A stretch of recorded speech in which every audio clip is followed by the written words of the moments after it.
Welcome back everyone. Let's go ahead and talk about none other than the OnePlus 6T and see how this phone holds up in 2021. Now first of all, what I can tell you is that this phone actually came out at a time it was the phone right before OnePlus started switching over to a standard model and then a pro model of devices. So there was only like one OnePlus 6T, even though the OnePlus 6 came out the same year. And I think definitely OnePlus knocked it out of the park with this device. Going from the OnePlus 6 to the 6T was a pretty big jump in my opinion. It was a bigger jump than going from like a OnePlus 7 Pro to like a OnePlus 7T Pro or the OnePlus 8 to the 8T maybe. There was a little bit of a bigger change there, I think. But this device, I think, is still super relevant. There are some areas of this phone that don't hold up completely well, but I think as a whole, it's actually not that bad of a device. And considering the fact that it went down in value quite a bit in terms of price, it makes it a pretty decent value, in my opinion. Now, I will leave this phone link down below as well as probably some other OnePlus devices. You can pick them up from the description below and help support the channel at the same time. Now, starting off with the front, the OnePlus 6T had that 6.41-inch optic AMOLED display, and it was a 1080p panel, and it was a pretty good panel at that time, and it still is a pretty decent panel. I remember using this phone, I just used it again, and I think for sure it's a solid panel. I don't think it's like a bad panel at all, even though it's only 1080p, and as I mentioned before, the 6T to the 6, or vice versa, that little change was a pretty big change in my opinion in terms of the front, because this was one of the first times we didn't really have a massive notch. We had more of like that infinity V type of display, a little bit of bezel at the bottom, and a little bit of a curvature on the display, not like a massive one, but just a little slight one on the side. And I think it made the phone look really good. I think it was a really solid looking front. It really doesn't even look that outdated. I'm sure most of you have seen some type of phone like this still, and it still looks like a beautiful phone for sure on the front. So in terms of that, a thumbs up from me 100%. Now you do have a USB Type-C port on the bottom, which is great, and on the back you have this kind of, I guess, glass back that feels really good. You have that aluminum frame around it as well. Then you also have that dual camera setup on the back as well, which we'll get into in a second. And I think for sure, when you feel this phone in the hand and when you look at this phone, you're not going to feel like you have an outdated device. This thing came out in 2018 towards the end of the year, so it's not quite 3 years old yet, but it's going to get there sometime this year. And to be honest, if you looked at phones, from 2018, 3 years before that, those phones look pretty outdated compared to this one. But in this day and age, in 2021, when we look at phones from 2018, they really don't look that outdated. I mean, phones like the OnePlus 6T, the iPhone XS, those devices don't really look that bad, and it's pretty important to say that in my opinion. So in terms of the front and in terms of the body, a thumbs up for me for sure. This is a solid looking phone, and it still feels really good in the hand. Now hitting on the cameras, like I said before, the OnePlus 6T has that dual camera setup on the back,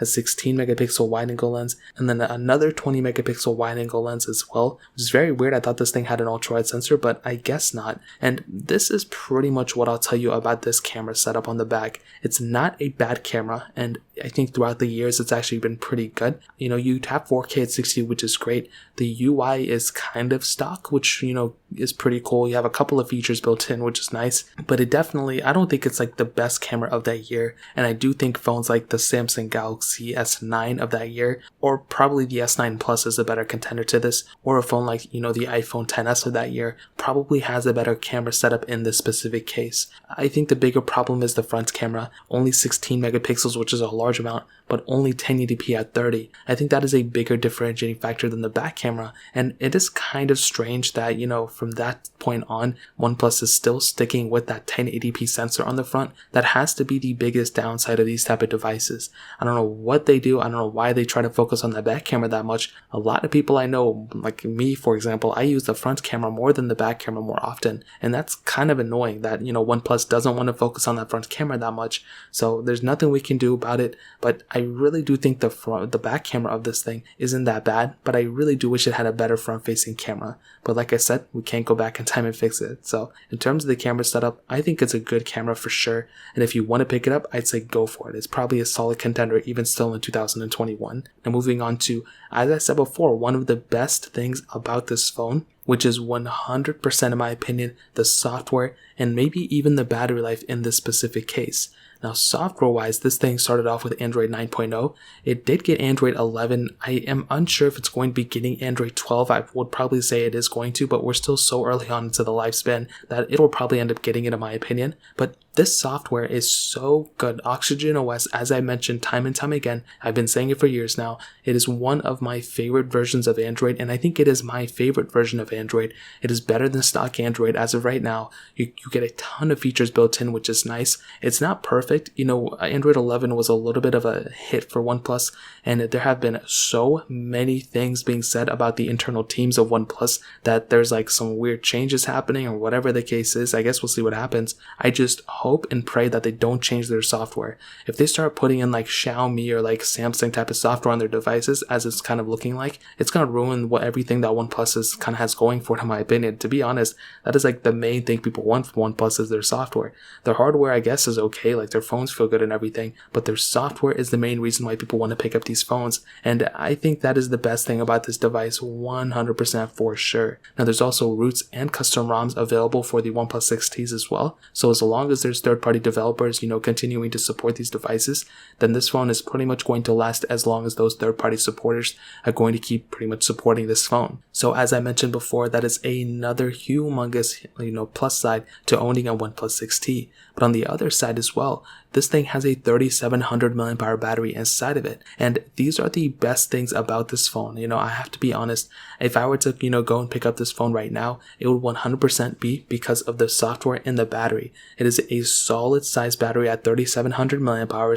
And in my opinion, it is a really good size battery for sure. And with the mixture of the software being stock for the most part, you're going to be getting a massive, long amount of time that you can be using this phone, which is great. So in terms of that covers up probably two of the best things about this phone in my opinion. Now moving on to the performance side of things, which this is another huge side of owning the OnePlus 6T. It is that Qualcomm Snapdragon 845 chipset, an octa-core CPU, and Adreno 630 GPU, and 6 gigs of RAM on the base model, and then 8 gigs of RAM on those two top tier models.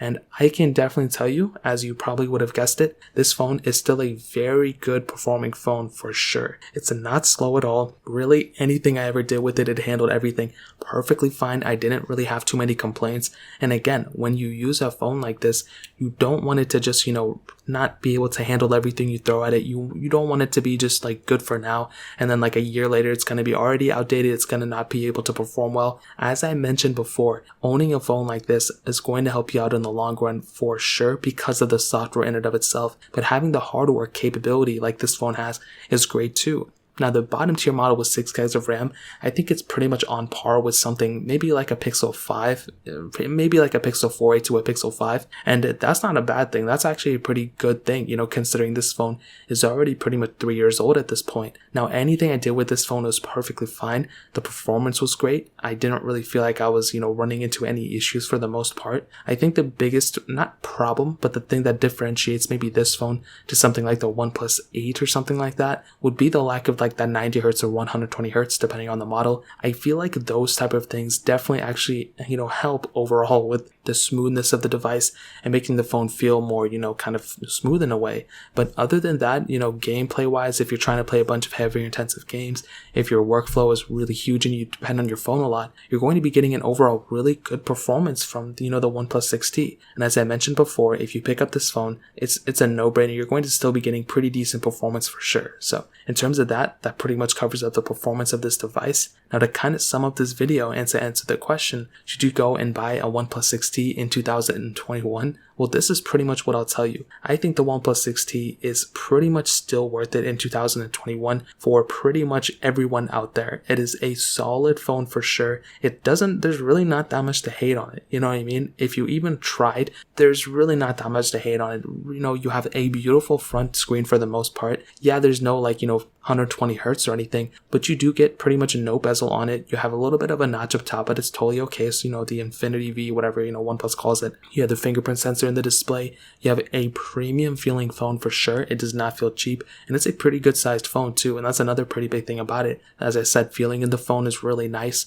You're getting a pretty okay back camera, definitely not the best, and definitely doesn't have the most amount of sensors, but you know, it's a good camera for sure. The quality with 4K 60 is nice. The front camera is kind of annoying because it only does 1080p at 30, even though most phones of that year could only do 1080p at 60. It still was kind of, you know, it's still weird that OnePlus doesn't do 4K on the front, but hopefully they do with the OnePlus 9. You also do not get any wireless charging or reverse wireless charging from this device, so that's kind of an annoying thing again, but it comes with the territory. I'm pretty sure, you know, you kind of already know that. The performance is great, the battery life is great, the software is great, and really, other than those things I just mentioned, everything else about this phone is perfect in my opinion. You know, as long as this thing still keeps getting software support or third-party developer support, I would say, you know, it's worth it in my opinion. The hardware is still great. It just depends on the software in my opinion. So in terms of that, that pretty much covers it up. If you guys have any other questions or anything like that, let me know in the comment section below. Hit the like button, that would mean so much, but definitely hit that subscribe button. Every single subscriber that we get really does count.